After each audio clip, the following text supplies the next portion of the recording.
देखिए बिस्मिल्लाहिर्रहमानिर्रहीम। As a result of destructive interference of light, the resultant wave has intensity. जब destructive interference होता है तो उसमें क्या क्रेस्ट से ट्रम्प मिलता है, ठीक है। तो इंटेंसिटी का मतलब वही बात है, एम्पलीट्यूड, लाइट का एम्पलीट्यूड इसकी इंटेंसिटी को जाहिर करता है। Less than the intensity of interfering wave, उसकी इंटेंसिटी जो दो वेव्स हैं उससे कम होती है, ज़ीरो हो जाती है। Any value between zero and less than the intensity of interfering waves, कोई भी वैल्यू हो सकती है ज़ीरो और जो वेव्स मिल रही हैं उनकी इंटेंसिटी से कम, कोई भी वैल्यू, ऐसे ही है ना। अगर मैंने बताया एम्पलीट्यूड सेम होगा तो ज़ीरो हो जाएगी, एम्पलीट्यूड सेम नहीं होगा तो फिर कम हो जाएगी, ज़ीरो नहीं होगी। तो ऑप्शन सी है, any value between zero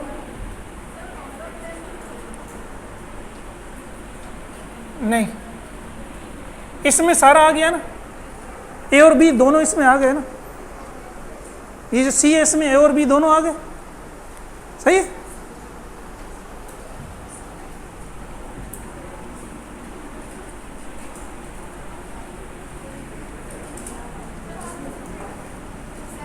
ji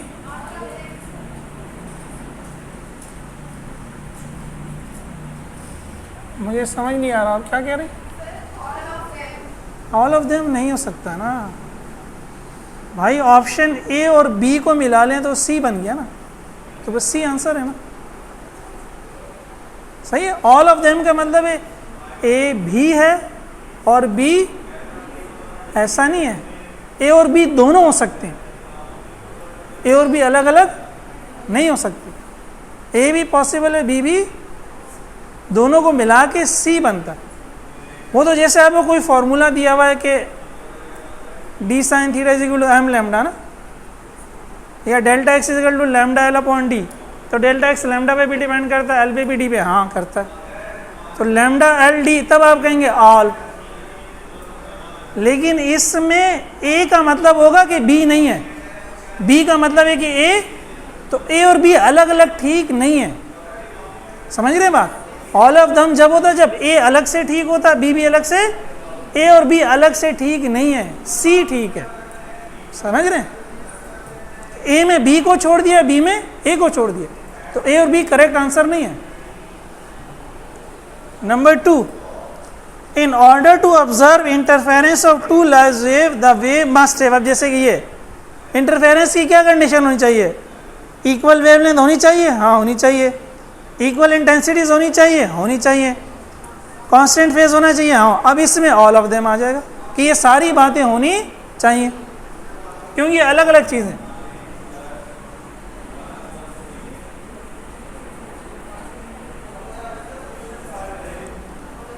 A dark fringe is produced in double slit experiment when the part difference क्या होना चाहिए, हाफ लैम्डा ना, तो ये सारी हाफ लैम्डा का मल्टीपल है। पहला 1 लैम्डा बाई 2 है, दूसरा 3 लैम्डा बाई 3 है, 2 है, तीसरा तो आधा लैम्डा, 1.5 लैम्डा और 2.5 लैम्डा है, तो ये भी ऑल हो गया।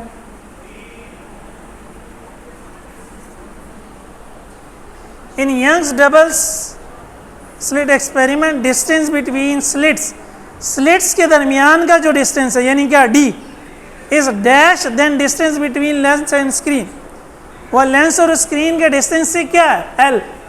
डी एल के मुकाबले में क्या होता है, बहुत छोटा होता है ना, डी मिलीमीटर में होता है और एल मीटर में, much shorter, much larger.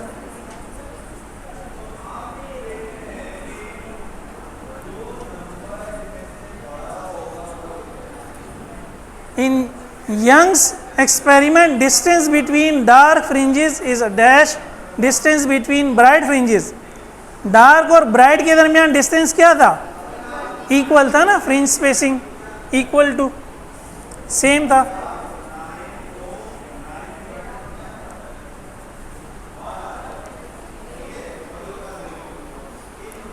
Young use double slit experiment to find which property of light, Young ने क्या निकाला, फॉर्मूला क्या निकाला था यंग ने, लैम्डा एल अपॉन डी बराबर है डेल्टा एक्स। हमने बहुत सारे न्यूमेरिकल किए भी।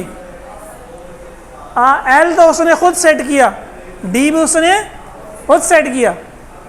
डेल्टा एक्स मेजर हो सकता है स्क्रीन से, तो निकलेगा क्या? वेवलेंथ। ठीक है, इस फॉर्मूले से क्या निकलेगी? वेवलेंथ।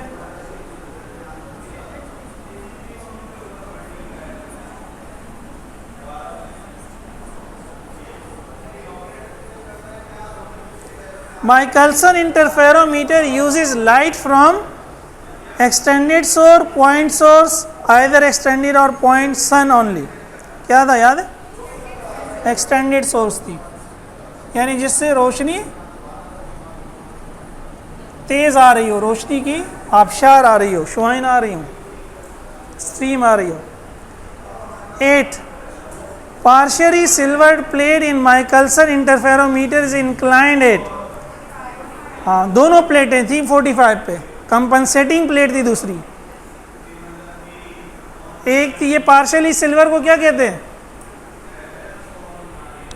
ये डिस्पर्जन कराती थी ना, ये भी 45 डिग्री पे थी, और दूसरी जो थी कंपनसेटिंग वाली वो भी 45 पे, दोनों 45 पे।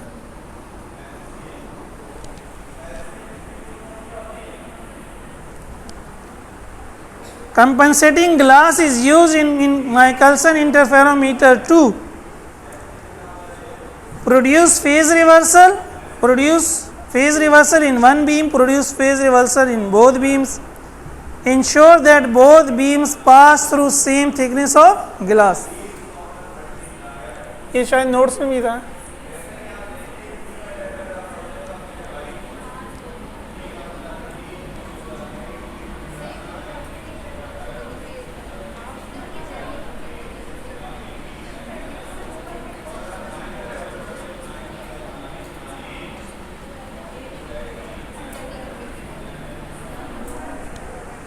Movable mirror in Michelson interferometer is moved a distance 2 lambda। Movable mirror को 2 लैम्डा मूव किया है। Number of fringes passing a reference point, तो फ्रिंजेस कितनी मूव होंगी? याद है जब हम लैम्डा बाई 2 मूव करते थे तो कितनी फ्रिंज मूव होती थी? एक। लैम्डा बाई 2 मूव करेंगे तो ब्राइट के बाद अगली फॉर्म, ब्राइट के बाद डार्क और ब्राइट भी आ जाएगी ना। लैम्डा बाय 4 मूव करेंगे तो ब्राइट से डार्क होगी और डार्क से ब्राइट होगी। सही है। फॉर्मूला क्या था? एम लैम्डा बाई 2, तो वो यही था ना, कितनी फ्रिंजेस शिफ्ट हुई? ब्राइट। लैम्डा बाई 2 मूव करेंगे तो एक फ्रिंज मूव होगी, और लैम्डा बाई 2 का डबल कर लेंगे तो क्या हो जाएगा? 1 लैम्डा, तो कितनी हो जाएंगी? 2। फिर लैम्डा बाई 2 और कर देंगे तो कितना लैम्डा हो जाएगा? 1.5 लैम्डा। कितनी हो जाएंगी? 3। 2 लैम्डा क्या हो जाएंगी? 4। तो 2 लैम्डा में 4 लैम्डा बाई 2 है ना। 2 लैम्डा में 0.5 लैम्डा कितने हैं? 4। तो 4 फ्रिंजेस मूव होंगी। ठीक है।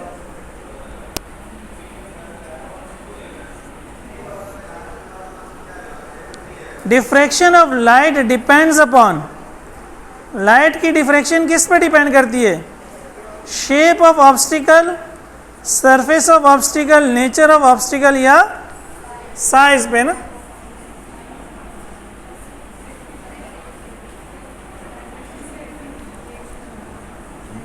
डिफ्रैक्शन हमने कहा था जो ऑब्स्टिकल रुकावट का साइज होगा वो लाइट की वेवलेंथ से कंपेरेबल होना चाहिए। 11 से 12 A diffraction grating with 6000 lines per centimeter, D निकालना है। अगेन 6000 लाइन पर सेंटीमीटर, सेंटीमीटर ऊपर 6000 नीचे, तो इसको निकाल लें।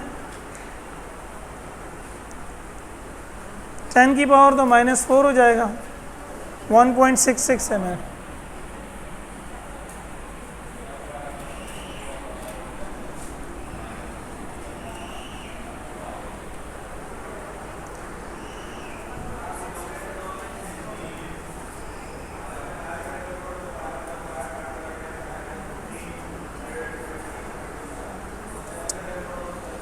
अगर मीटर में निकालना होगा तो फिर क्या करना पड़ेगा,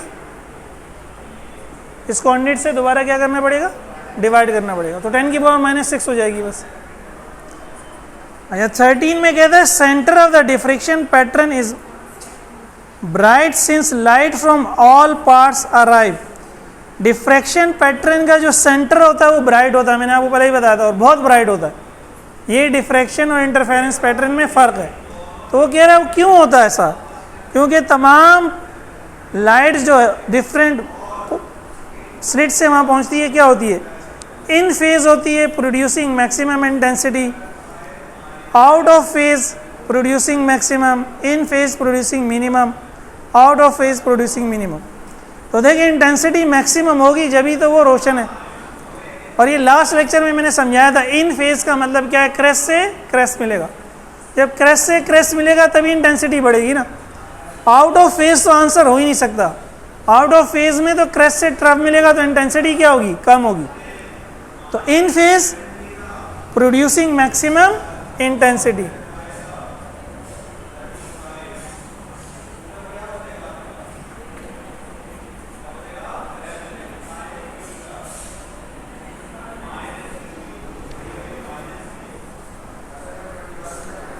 wavelength of X-rays is the order of, X-rays की वेवलेंथ की ऑर्डर क्या है, यानी किस पावर में, 10 की, याद है 10⁻⁻10 मीटर, ये एक्सरेज की डेफिनेशन में लिखा था।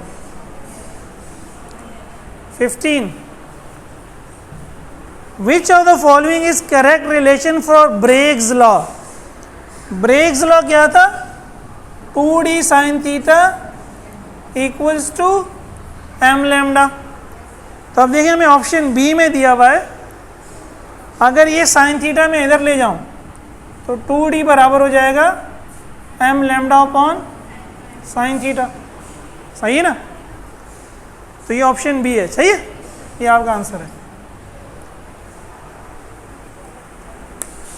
ये उतार लें।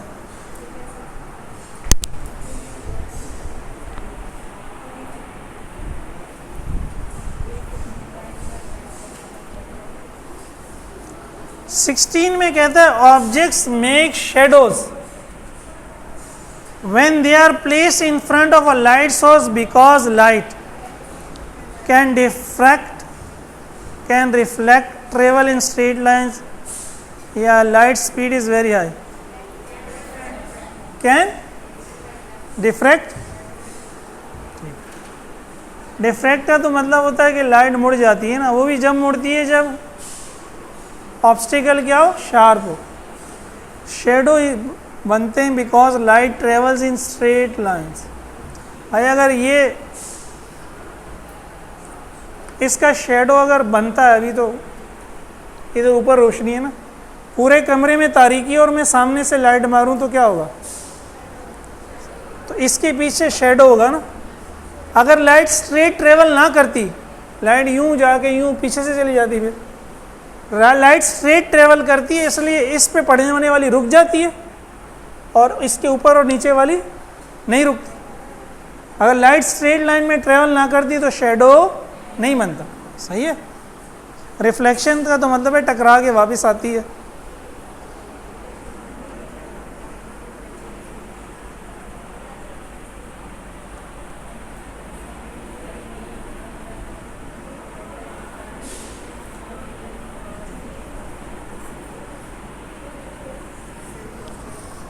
Two light sources can only show interference when, दो लाइट सोर्सेज इंटरफेरेंस कब करती हैं, they are close to one another.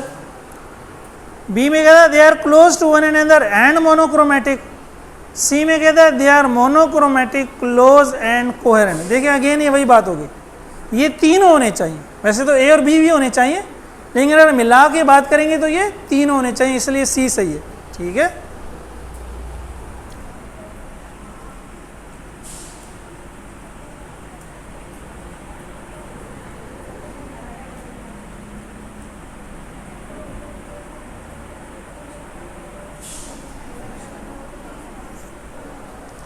To get alternate bright and dark fringes, movable mirror in Michelson interferometer is moved. अगर आप चाहते हैं कि bright और डार्क होती रहे, ब्राइट डार्क, तो आपको मिरर को कितना मूव करना पड़ेगा? अभी तो बताया था, λ/4। λ/4 मूव करेंगे ब्राइट से डार्क, फिर λ/4 मूव करेंगे डार्क से ब्राइट, फिर λ/4 मूव करेंगे ब्राइट से। आपने एक ब्राइट के बाद दूसरी ब्राइट लेनी है तो λ/4 प्लस λ/4 λ/2। नहीं पढ़ा घर जाके अभी भी भाई, कल्सर इंटरफेरोमीटर है, कब पढ़ेंगे?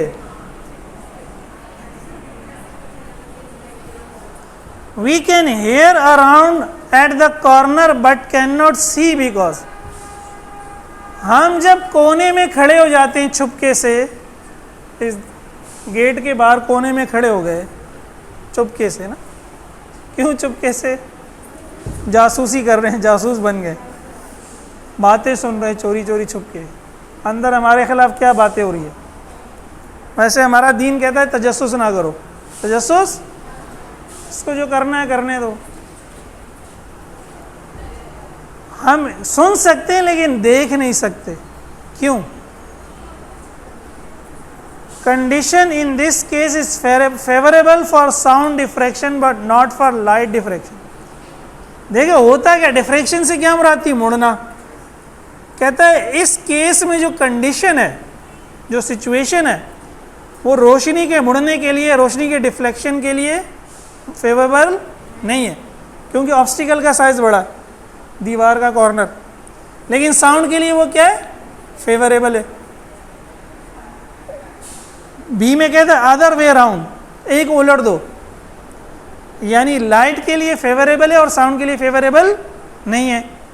सी में कहता है sound is wave and light is particle, sound wave, और तो ये तो गलत बात है, sound is wave and light is, light wave भी और पार्टिकल भी है, जदीद साइंस तो ये कहती है ना, B none.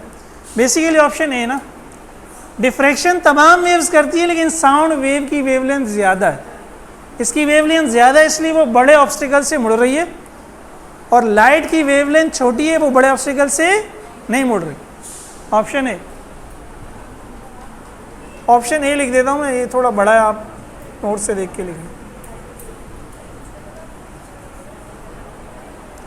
A beam of monochromatic light of wavelength lambda falls normally on a diffraction grating of the spacing d. What is the value of sin theta for second order? वही बात है, d sin theta is equals to m lambda, diffraction grating। m को अगर 2 कर दोगे तो sin theta क्या हो जाएगा? m की जगह 2 और d आगे क्या हो जाएगा? डिवाइड। तो sin theta की वैल्यू सेकेंड ऑर्डर के लिए क्या है? 2 lambda अपॉन d।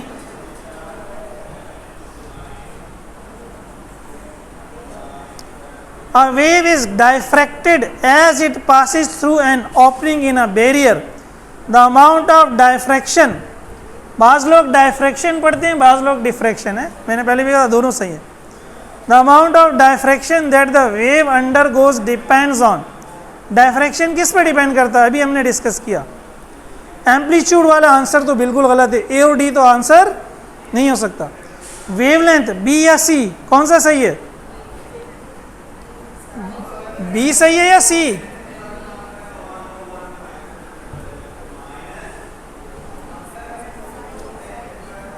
भाई डायफ्रैक्शन किस पे डिपेंड करता है? ऑप्शन बी ना, वेवलेंथ और साइज पर। अभी बताए ना, साउंड के केस में वेवलेंथ बड़ी है तो बड़े ऑब्स्टिकल से वो डायफ्रैक्ट हो जाएगी, लाइट बड़े ऑब्स्टिकल से नहीं होगी।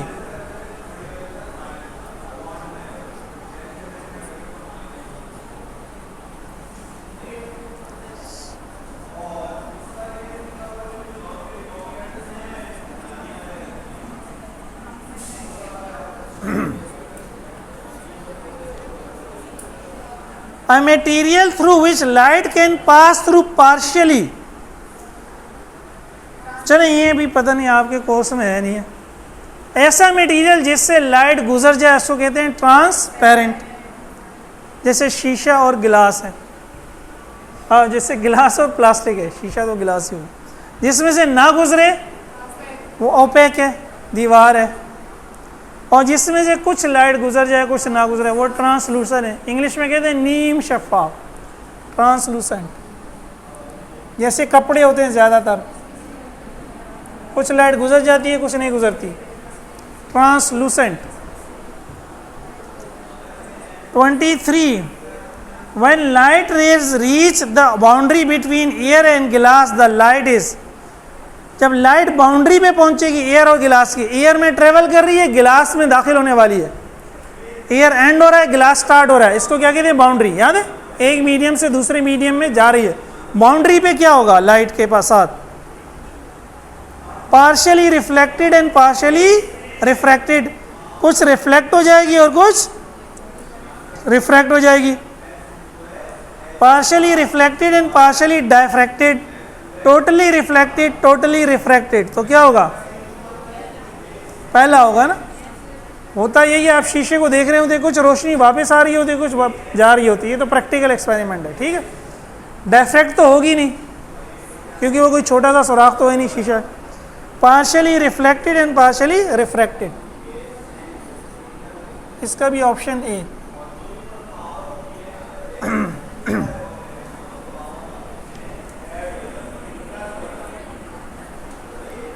When materials such as human body absorbs light, which of their energy increases?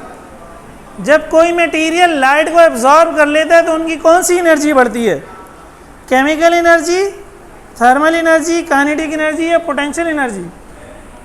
चलिए ये भी शायद आपसे आउट क्वेश्चन है 12, थर्मल एनर्जी, थर्मल एनर्जी, ठीक है, हमारी बॉडी में जो energy, heat basically. 25 in Young's double slit experiment, fringe spacing produced by red light। देखिए याद है, फ्रिंज स्पेसिंग को दोबारा याद करें, डेल्टा एक्स बराबर है लैम्डा एल अपॉन डी। अब सारी चीजें तो समझिए फिक्स है, वेवलेंथ की बात हो रही है। याद है मैंने बताया था रेड लाइट की वेवलेंथ क्या होती है, सबसे ज्यादा होती है। तो जब जिसकी वेवलेंथ सबसे ज्यादा होगी तो उसकी स्पेसिंग भी सबसे ज्यादा होगी, और उसने बात भी रेड की है। In Young's experiment spacing by red light is dash blue light, वो सारियों से ही बड़ी होगी, ब्लू से क्या, येलो से, वॉयलेट से, सबसे ही बड़ी होगी, तो ग्रेटर देन।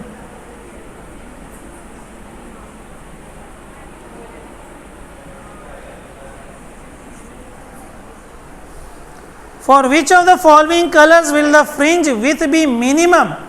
अब कह रहे हैं मिनिमम किस लिए होगी, सबसे कम वेवलेंथ वॉयलेट की है। मैंने आपसे कहा था ये याद रखिएगा, VIBGYO,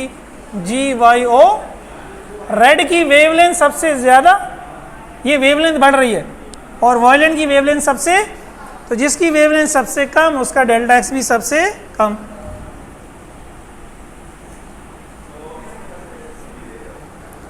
Light of wavelength lambda is incident normally on a diffraction grating having grating element D.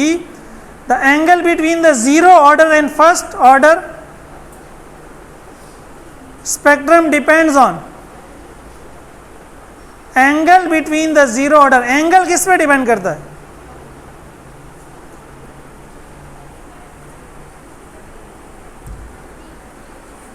light of wavelength lambda is incident normally on a diffraction grating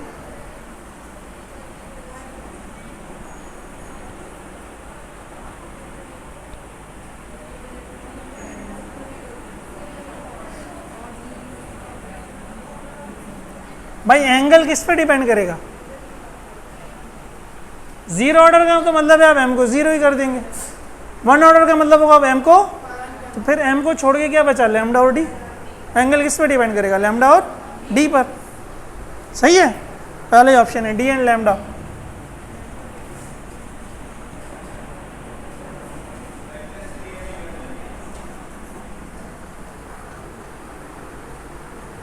अच्छा आगे में से पूछता है, अगला क्वेश्चन भी ग्रेटिंग का है, what is the sine of angle for second order maximum.